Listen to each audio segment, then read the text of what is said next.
about the Holy Spirit today. Today I'm talking about why people think that they can hear God. And I want us to understand that our idea of how we think God speaks to us is what is the problem.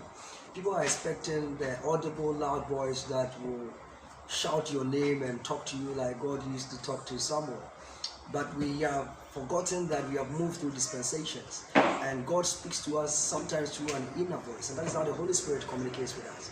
And if you are not discerning and not thoughtful of that inner voice, you will think that God is not speaking to you, because God is speaking all the time.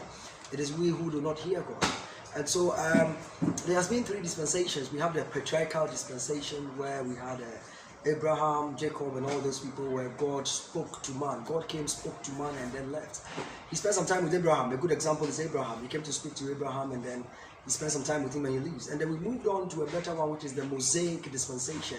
In the Mosaic dispensation, God was with us. In Abraham's one, it was God to man. Now it was God who was with us in the Mosaic dispensation, where God was with the Israelites in a pillar of cloud. And then beautifully, where we are now is the one of the most greatest time, which is the Holy Spirit dispensation, or the Christian dispensation. This time, God is in us. God is in us. So if you want to hear God, it's an inner still voice. You have to pay attention to your inner still voice, because that is how the Holy Spirit communicates with us. Because He's always talking, He's always prompting and directing us. And being in fellowship with the Holy Spirit is not just the promptings. It's a communication. It's a fellowship. Some of us, we get prompted and then we want to do something. He prompts us and want to do. It's not just about prompting. If 2 people are in fellowship, they communicate. And so if it says go to this place, okay, so what are we going to do? We communicate with the Holy Spirit, and that is fellowship. It is not a one-way kind of communication. So in our dispensation, as the Holy Spirit dispensation, it is God in us. So it means that we should be able to discern enough to hear that still small voice. The voice magnifies as you go deeper. I pray that today may you hear the voice of God very well, and may you build a deeper fellowship with my sweet, sweet friend, the Holy Spirit. God bless you. Lead me where my trust is without borders.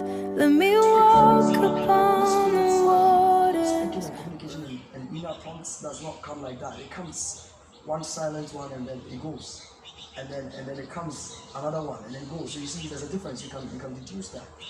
How do you know that this is from the Holy Spirit? Because everything He speaks to you never contradicts the Bible. Do you understand me? Everything He speaks never contradicts the Bible. Everything He says must go in line with the Bible. So if you hear that, it's not that the Holy Spirit will tell you, go and slap this one and insult this one. That is not what I'm talking about. But then you can see that there are certain things that He can say that will never contradict. Constant stream that has been coming every day. Is it a form of God talking to you? God can speak to us through dreams and visions. You realize in the Bible that Saul, God said that God did not respond to Saul, neither in visions, neither in dreams. So it means that it's a way God also speaks to us. There are some people, there are different types of giftings. Some people in our dispensation are like Joseph. Joseph was a dreamer. Do you understand? There are some people, every dream that they have is a very dangerous or deep dream that must come to pass. And so God can also prompt us through visions and through dreams. And that is why we shouldn't play with certain dreams. That is why when you have a dream or a vision, we tend to pray about it. It means that it's another way God speaks to us. Because God can even speak to us in a wider circle. God can speak to you through your sister, through your brother, in those days God spoke through a donkey. Are you getting my point? So you have to discern to know. Sometimes when I'm speaking to my wife, I tell her that this thing you're saying is not coming from you, because I'm able to, no matter who you are, when I'm speaking to you, I'm able to know that this thing is not coming from you, it's coming directly from God.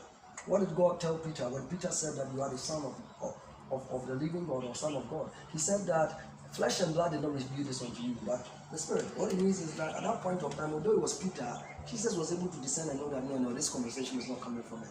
That is why even our friends can stop us from doing things. It's God speaking through them to us. Are you getting me? So in dreams, even in the Word of God, sometimes you open the Bible and you realize that this verse is exactly for me.